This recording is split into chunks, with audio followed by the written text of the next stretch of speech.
Hey, sweetie. Hey, sweet girl.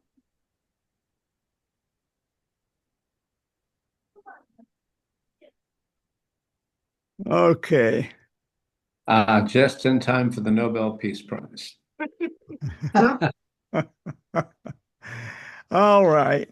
Uh, Event of the week. Well, surprisingly, his plan is getting positive reviews all around. Go figure. And I thought the most interesting article was Absolutely. this guy that was involved in Kosovo in the 1990s and how the EU came up with a plan and it seems like Trump is copying the plan. There's going to be a governing board, and that's exactly what they did in Kosovo. And so this was the foreign minister at the time that worked out the compromise. You'll remember that Serbia was trying to take over the Slavic part of Kosovo, and the other main part were the Muslims from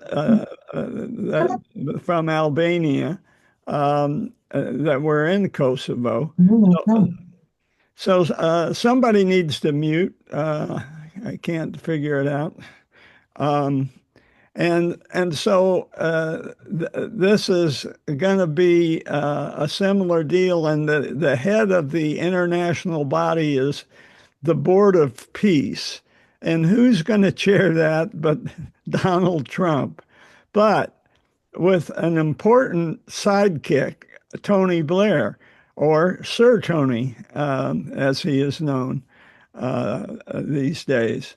And so the board would be a combination of qualified Palestinians and then international experts, with Trump being the chairman, the Board of Peace.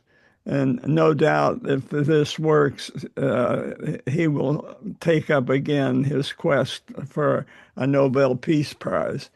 So Kosovo at the time, just going back in history, here they are, and they've got a border with Albania, and what they have in common, of course, is they're Muslim, and so the Orthodox Christians from Serbia. They overlap with this little finger going north in Kosovo.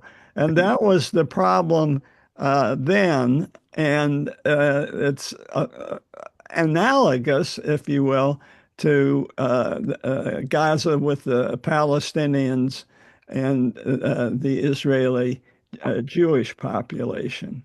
So uh, you'll remember back in the 90s that NATO took up the cause of trying to get this war settled. Serbia at the time was led by a dictator, Milosevic, a bad dude, and so that it couldn't go to the United Nations. That everybody knew that would be impossible because Russia, with a veto, would always err on the side of backing Serbia, its Slavic cousin. So NATO realized they couldn't take it to the UN, and so they took it upon themselves to try to settle this. And Belgrade was bombed. Clinton and Blair were very much involved in that. And Madeleine Albright was the Secretary of State.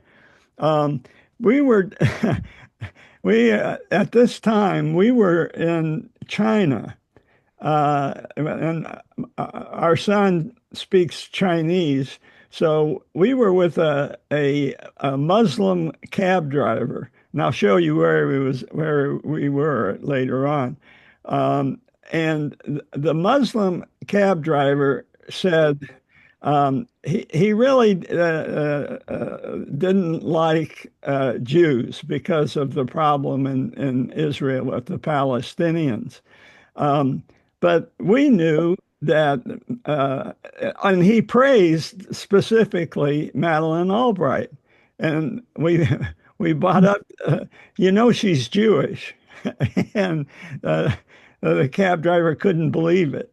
And then here he's living in communist China, so we had to point out that Marx was Jewish, and that just kind of blew his mind. And that Kissinger was Jewish, and we left the poor cab driver dazed. Um, but so she was part of that. Initiative with NATO. Um, and that is probably one reason why they're having Tony Blair there, because he has a lot of credibility with Muslims from him being part of the intervention back in the 1990s when he was prime minister.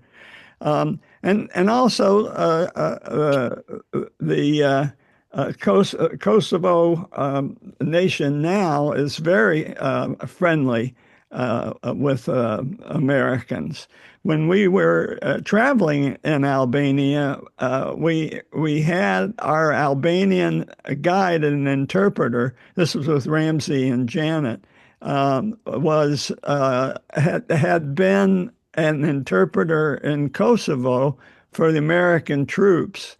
And for some reason, his association with them was to become a Detroit Tigers fan. He had a baseball cap. A strange world. But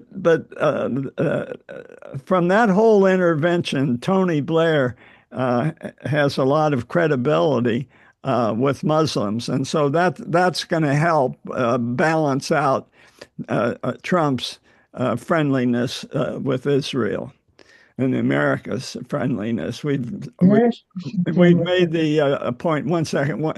We made the point that Israel is part of our manifest destiny legend. Yeah, Tom. Tom, That wasn't me. Oh, somebody had a question. Okay. Um, the Back in the 1990s, the experts at the time were the Norwegians who helped Kosovo set up a police force. And America helped set up the banking system in addition to providing troops. And the EU aided in physical reconstruction and business establishment of businesses. So this is the model that worked before, and this is what they're proposing now, something similar. So I've already made these points. But again, there's got to be some mechanism outside of the Security Council, because a couple of weeks ago we talked about how fraught the Palestinian politics are at the United Nations. And actually, they're becoming less fraught. France kind of broke the ice, and a lot of people have come out in favor of Palestinian statehood and admission to the United Nations. So it may be that France's action is what has pushed Trump and Bibi to act. Israel's reputation has suffered considerably under Bibi. Um, so the two-state solution is suddenly back on the table. So that's a big thing. Everybody on both sides had been abandoning the two-state solution, but it's back on the table. Um, the guy that wrote this essay said that the Palestinians need assurance that they will be able to stay on their ancestral land, and that's to bring in the surrounding Arab countries. This Board of Peace, of course, he emphasizes it's not a solution. It's just part of an ongoing process, and the board has to know when to step aside. That was a problem in Kosovo. They had a board that was reluctant to step aside and take the next step in the process. Um, so anyway, there you go. Homer.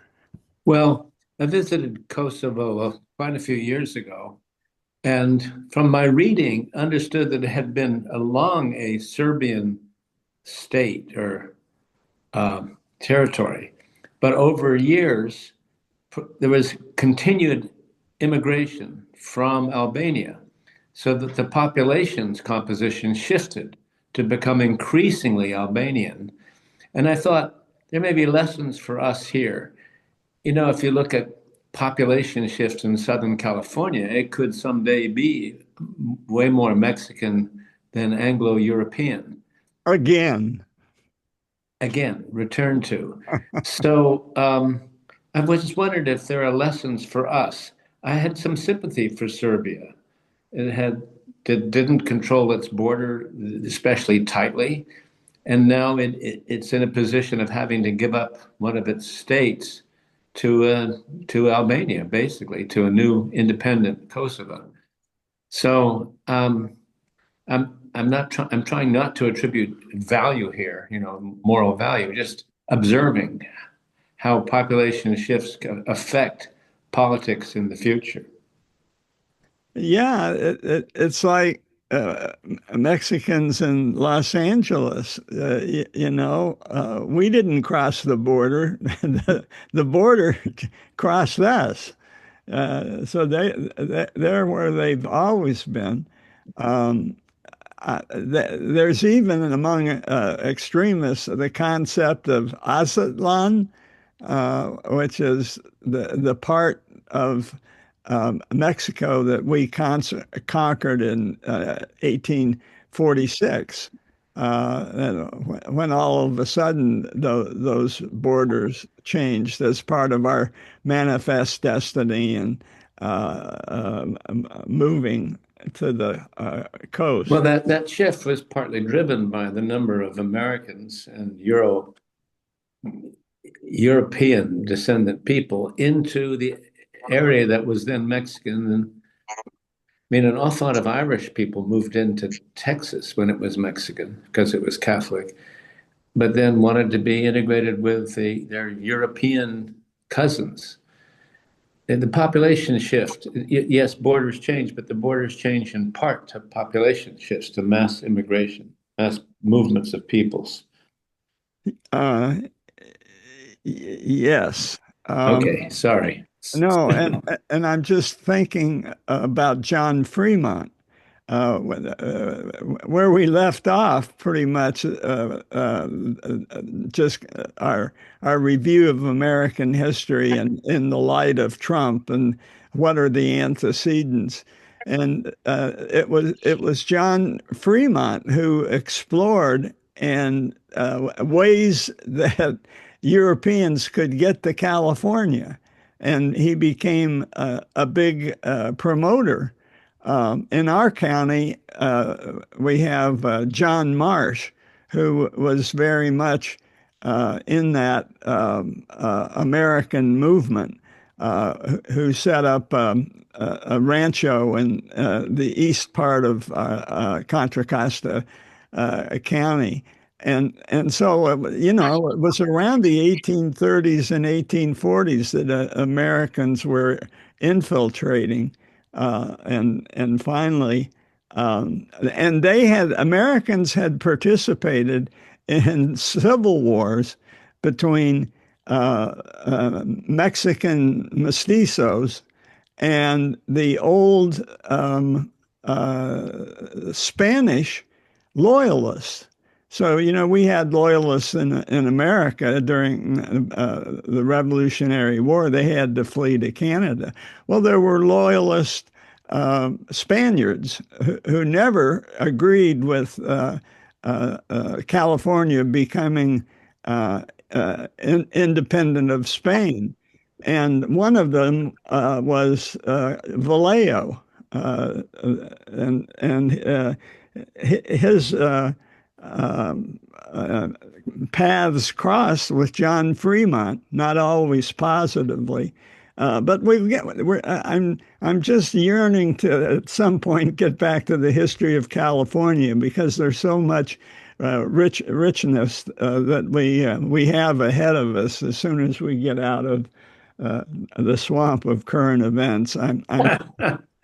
I'm kind of stuck in the quicksand, but I'm fighting to get out.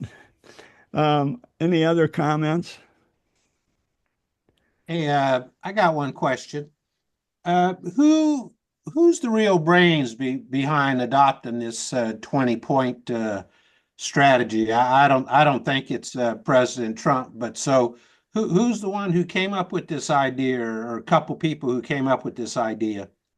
Well, the rumor, and it's just a rumor, is it's actually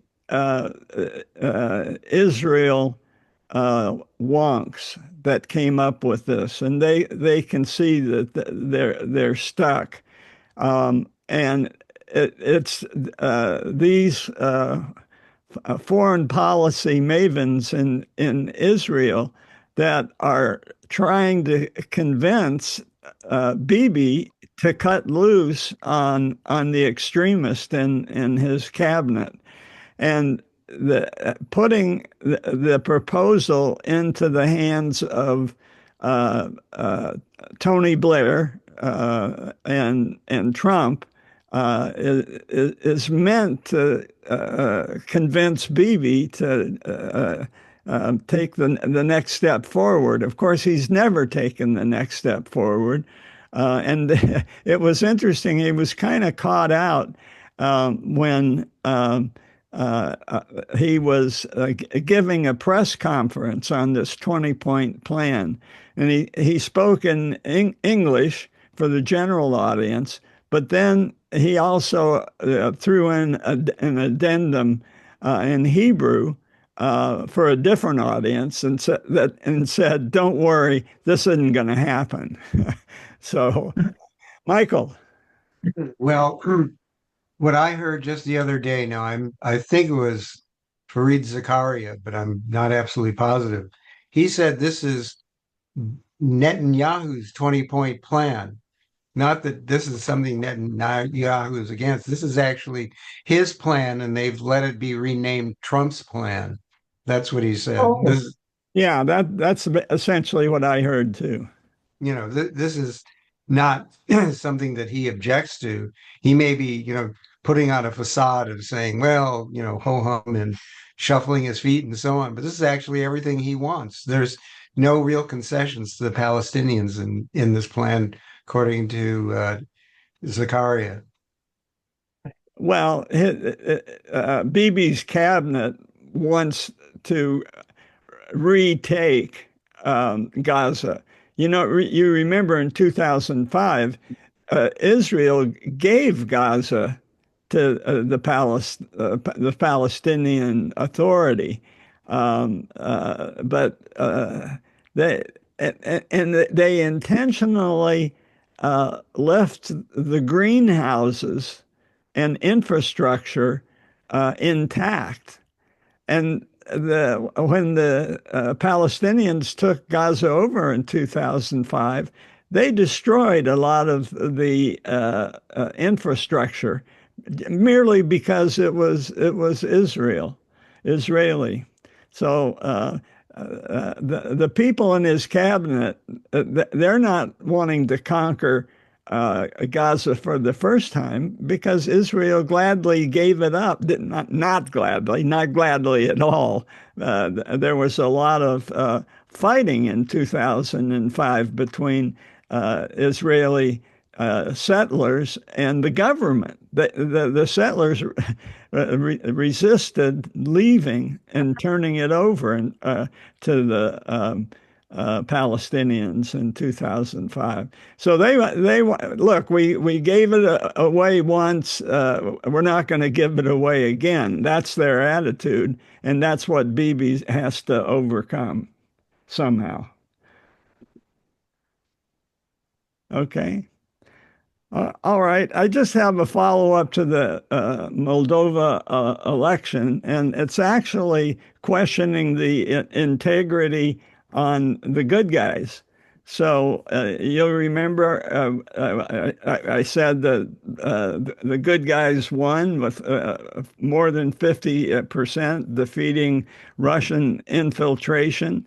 And but now, after waiting a couple of weeks, and just to remember where Moldova is, squished between Romania and Ukraine, and reminding you that there is this little sliver called Transnistria, which is really a Russian occupied territory, a kind of an anomaly from the 1990s.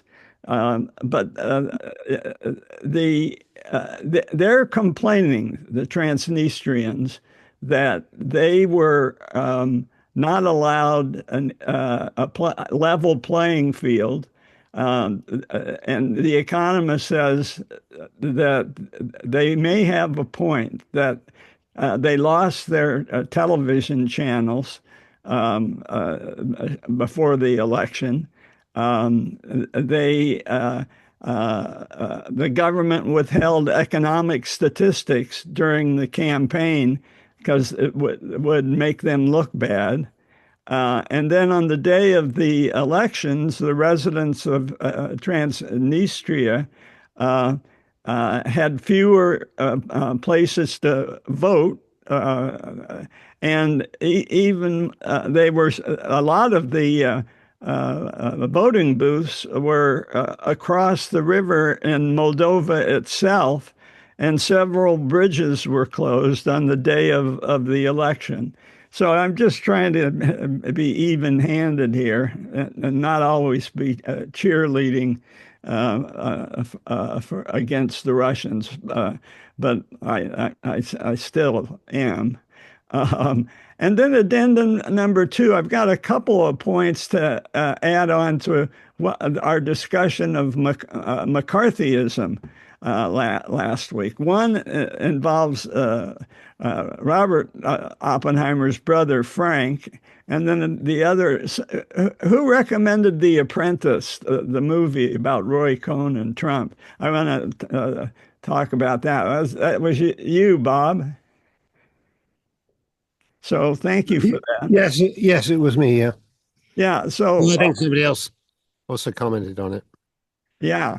So Frank Oppenheimer. So this is in the movie Oppenheimer. This is Matt Damon playing General Groves, who was the Army's leader in guiding and partnering with Oppenheimer.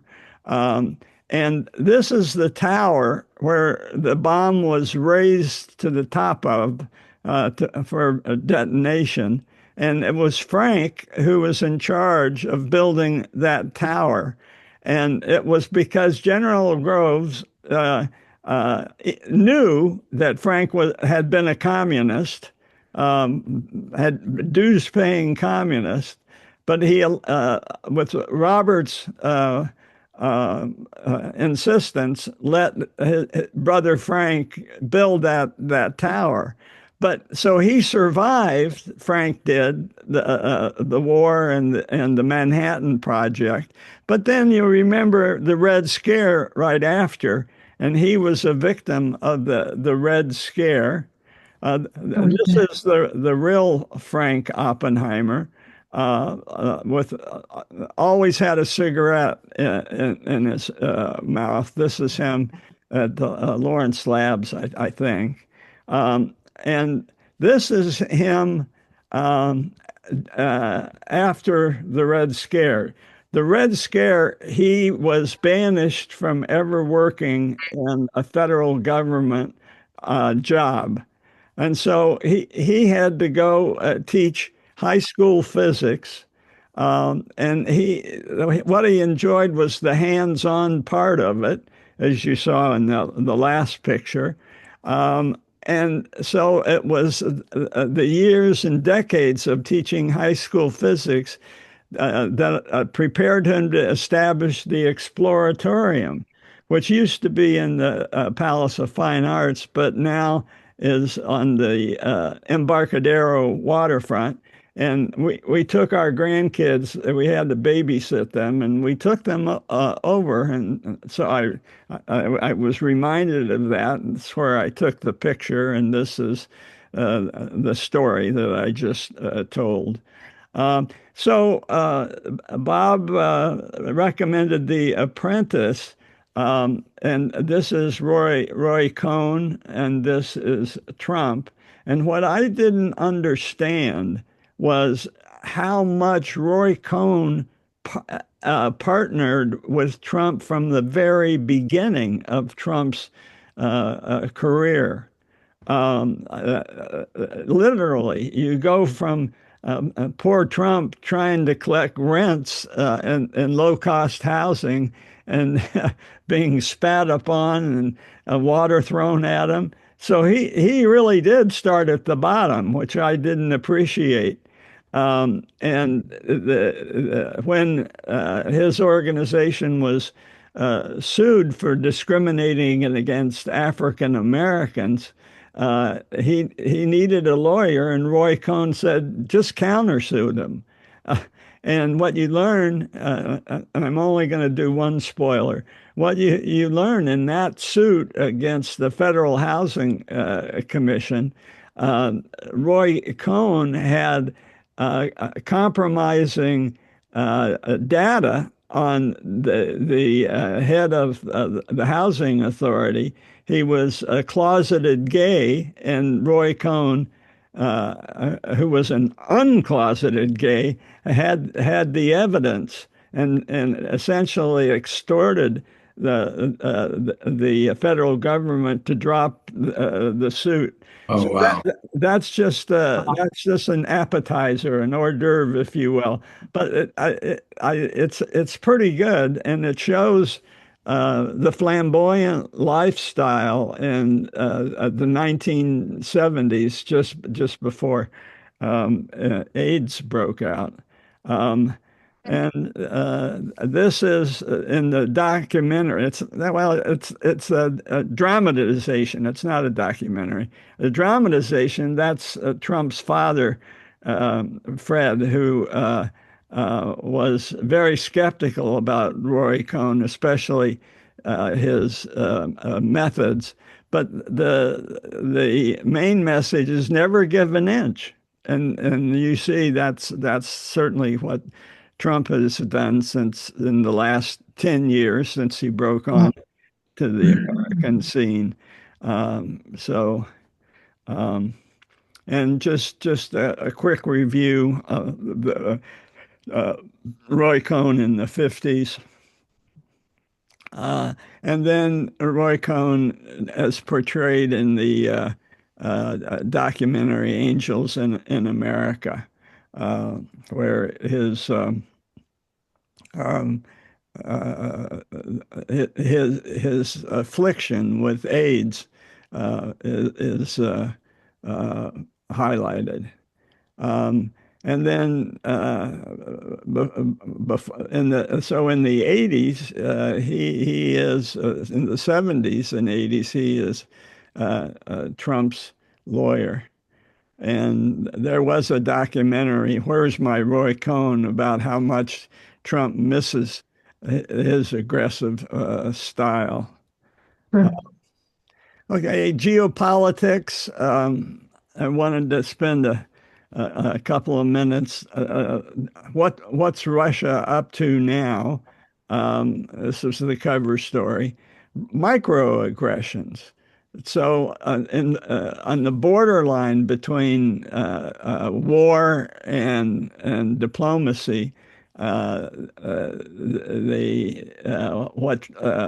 Putin is using now are so-called microaggressions. And this is an interesting map, I thought, showing where recent microaggressions have taken place. Um, and you'll see Bob, some in Denmark, including the airport in Copenhagen. So, but this is also water and undersea is in blue, and St. Petersburg is tucked way up here and at the end of the easternmost reach of the Baltic Sea. And so there've been some cable cuttings, mysterious, maybe Russian, maybe Chinese. Chinese boats are patrolling these waters. Um, and even into Germany. Um, so that he's hoping that just these little pesky events will draw a wedge between America and Europe. Um, so the drones have been flying over northern Germany, specifically at these locations. Yeah, Michael. This previous slide, what, maybe I missed it. What was the source of that slide? Where did you get that? Economist. And where did, I mean, you said this could be some other entity besides Russia. China, he said. Well, Yeah. China, yeah. This is specifically Russia. I'm going to get to a few slides about China All right. Well, in just a second. I mean, But China has a presence in the Baltic Sea, surprisingly.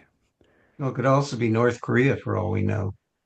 I'm not sure if they've been spotted. I think it's easy to know who's in the Baltic Sea. It's not easy to know where their anchor is and where they're pulling their anchor across cables. Yeah. All right. Well, I just got to be careful about. Yeah. Um, so and then so what are these attacks called? They've been called hybrid attacks, the gray zone tactics, the hazy space between peace and war. Danish oil fields have been compromised. They also took control of the control room in Wow. Norway that opened up a local dam, a strange kind of attack. But almost every day you hear something going on, and nobody is quite sure. Yes,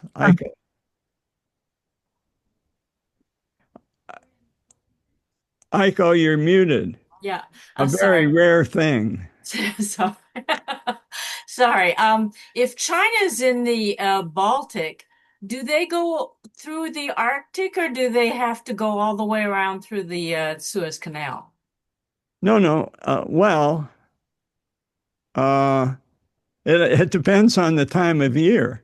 Uh, they do have icebreakers. That's not the right term, but so they can get through that way in the summer.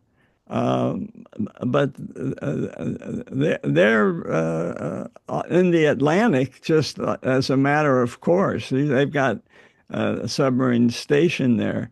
It used to be that they just having a submarine station, they could always be serviced by going into the Mediterranean, specifically Syria. But they can't do that now, at least not yet. I think they're trying to cozy back up to the Syrian um, government. You remember that the recent overthrow. So uh, anyway, um, and the um, where is NATO and all this? So NATO is in blue. Sweden, as of when the slide was made, wasn't in. NATO commissioners. Um, Yeah, Swedish naval bases, and they've got an interesting development going on in this Gotland island, which I think we've talked about before. Um, and here you see again St. Petersburg. So that they sure have a naval base there, but how do they? They could take a lot of ship a lot of stuff up there by train or something and assemble it in St. Petersburg, Ico. So I don't know, but you'll notice you have Kaliningrad, which is interesting uh, uh, history there. Just going, you can trace that back to the Teutonic Knights if you want to, but look how close they are to an ally, Belarus, and if all they would need to do would open up a lane between Belarus and Russia, and that would be another way to get into the heart of the Baltic. No, I was asking about China, not Russia. How does China get there? Do they go around? Um, uh, yes, yes, they would have to go through the Suez. And they are exploring Arctic routes.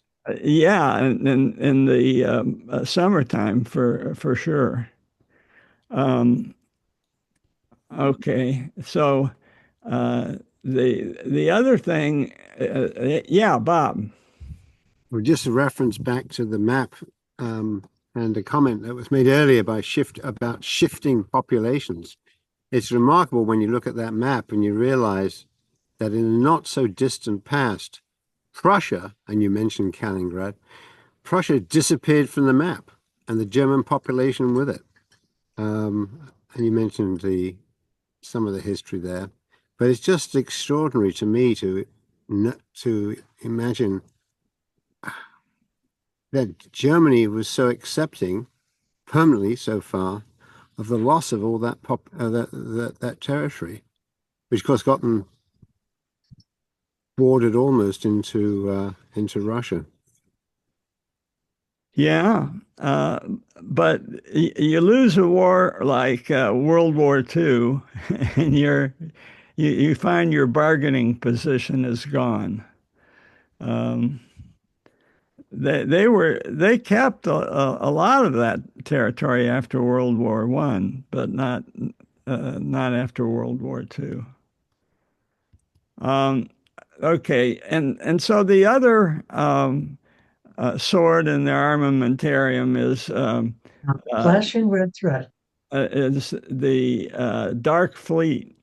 So there's a lot of boats that are flagged to other entities that are actually carrying Russian oil in the Dark Fleet from unknown ports to secret ports. And so when you hear Dark Fleet, know you're dealing with sub rosa transportation of Russian oil. And this is an estimation of where these who owns secretly these dark fleets, and you see Iran and even Venezuela is doing that. And where are they taking the Russian oil secretly? Mostly to China and India. And I was surprised how high Turkey was, but there's a lot of other countries that are in on the act and benefiting from cheap Russian dark oil. Okay, here's China. It's mostly what they're doing in Taiwan, but they've been accused of sending dynamite parcels or whatever, explosive parcels in cargo planes and causing fires in Germany, Poland, and Britain. And they have damaged gas pipelines and telecommunication cables in the Baltic. Wow. Yeah. And they've really stepped up their harassment of Taiwan, just circling the island, barely at the border of international waters and Taiwan's waters. So they're a part of this secret war. This is the way Frederick Merz summed it up. He said that we're no longer at peace, but we're not at war either. So this sort of gray zone. And who's Russia targeting? The countries that have been most helpful to Ukraine. And to Denmark's credit, they had the list. They're even going to allow Ukraine weapons production, specifically long-range cruise missiles. And of course, Poland has skin in the game. They used, of course, Poland used to own Ukraine on and off over the centuries, so they feel a certain connection, and so. Putin continues to send drones into airspaces, who knows? And it's a plausible deniability. That's kind of the way he took over Crimea, if you remember, back to 2014. Okay, China versus America, specific question? So China versus America specifically. This is the lead that I sent out, that China is a country of engineers and we're a country of lawyers, which explains how they can get so much done quickly in infrastructure and why it takes us much longer.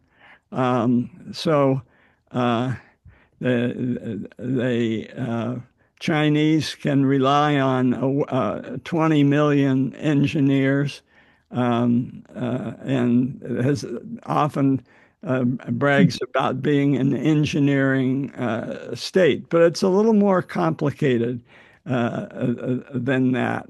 And their current projects are restoring wetlands and metallurgy projects. So they're also recruiting foreigners. So, and what a contrast to America. They're issuing a new kind of visa to get engineers to immigrate to China, even without being sponsored by any particular employer. And this, interestingly, has caused a backlash among local engineers who seem to think, well, why are you bringing those foreigners in? And aren't we good enough? So this is the new book. This is called Breakneck. And the scope of it is over really the last 20 to 30 years. There's some new stuff going on that he's kind of backpedaling on. But certainly the concept of over the last 30 years is valid. And he points out, yeah, the engineers are really good at building bridges and widgets and building stuff, but the engineer mentality often spills over into social engineering, which can bring you a disaster like the one-child policy, which now they can't get away from it, and their population is falling. And we know, projecting ahead 20 years, that it may be disastrous for them, the collapse of their population. And zero COVID, you could argue. It worked pretty well up until Omicron, but Omicron was so contagious that it wasn't working, and you were still paying the cost of social distancing and isolation. So on the other hand, there's us, the lawyerly society, blocking everything. And this isn't new. Bill Clinton commented in 1998 on a visit to China. He says, "You have way too many engineers and we have way too many lawyers. Let's trade." And he, of course, was a lawyer himself, Clinton. So Wang actually at the bottom line of all this said, yeah, it's true. America should add a 20% more emphasis on engineering, but China should reduce engineers by 50% and become more lawyerly to protect the individual. They're the ones, the individual is suffering. When we visited the Yangtze and looked at the history that was available on our trip, the flooding of the Yangtze behind the dam, the new dam that went up, was really huge. And it was so huge, it's something that America could never do, given the rights of the individual. But eminent domain, China, and it was Mao who initiated it. It just, sorry, a village of 25,000. We'll build you a nice new apartment building. So there's that. The other thing that is playing a role in stimulating engineering, particularly computer engineering, is American policy of putting a chokehold on advanced computer chips. And so now students are responding, and the technology, computer technology engineers is going up to counteract America's policies. So the problem that China is facing now is the growth of at their point of evolution.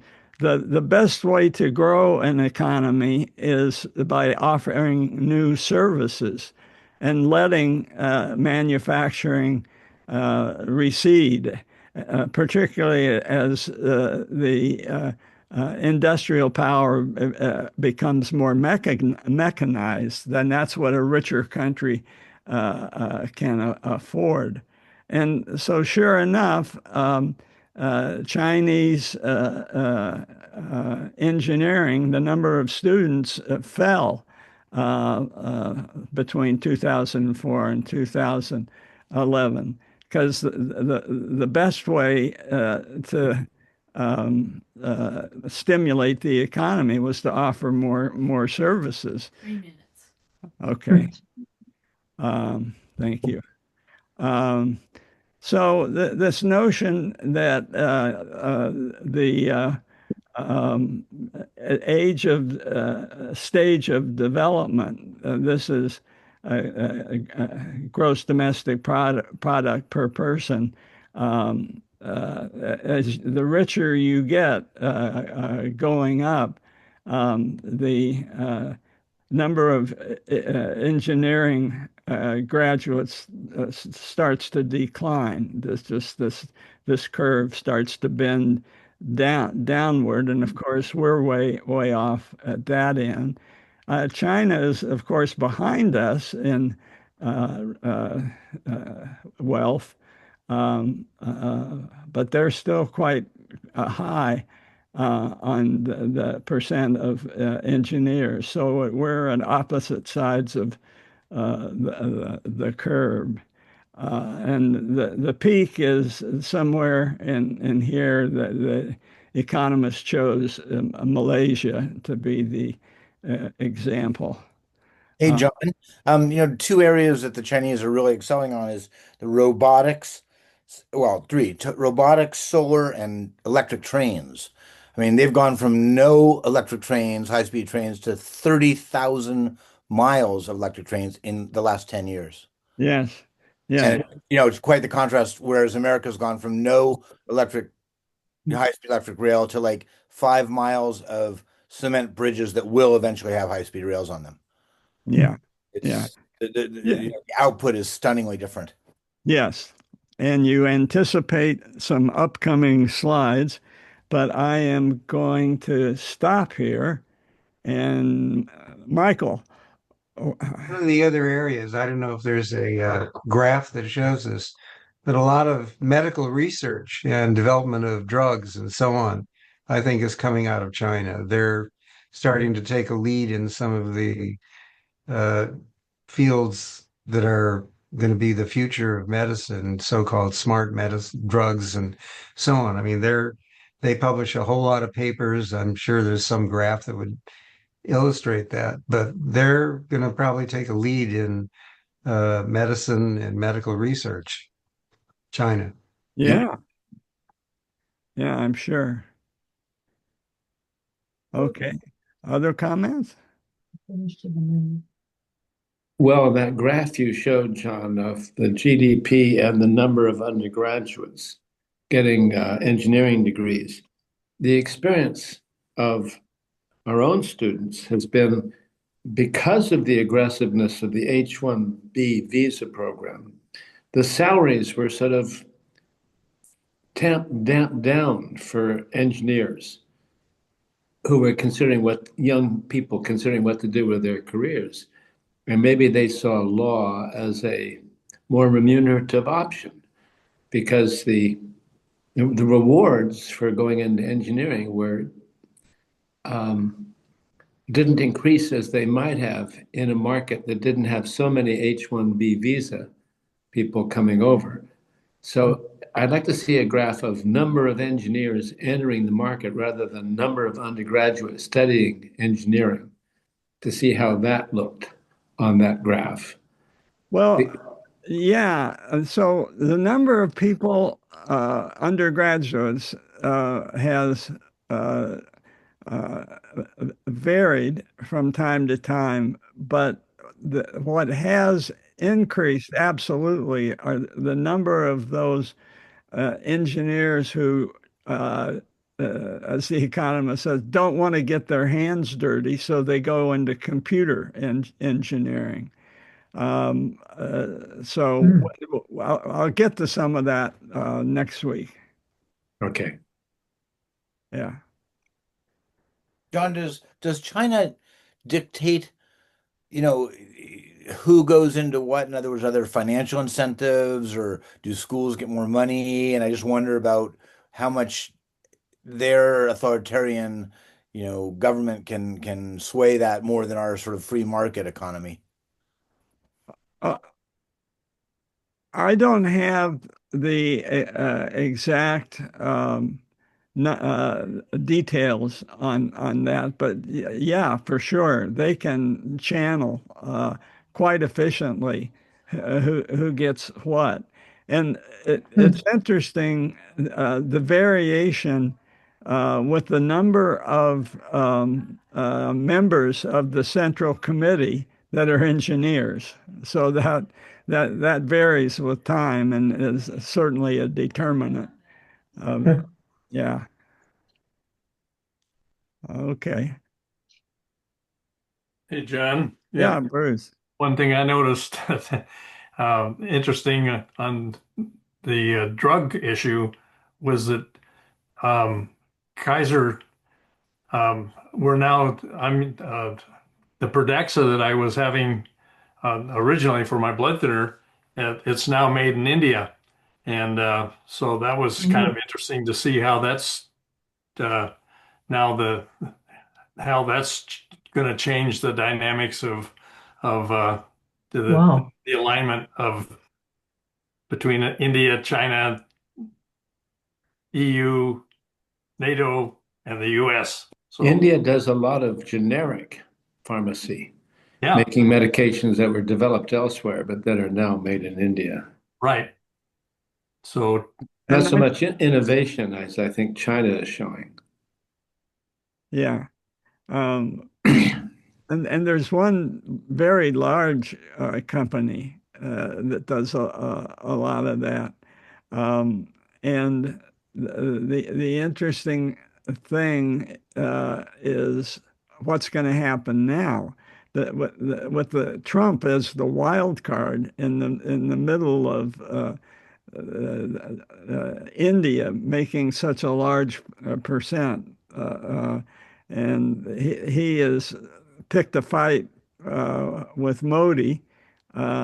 You could say Modi's picked a fight with him by taking in so much of the Russian dark oil.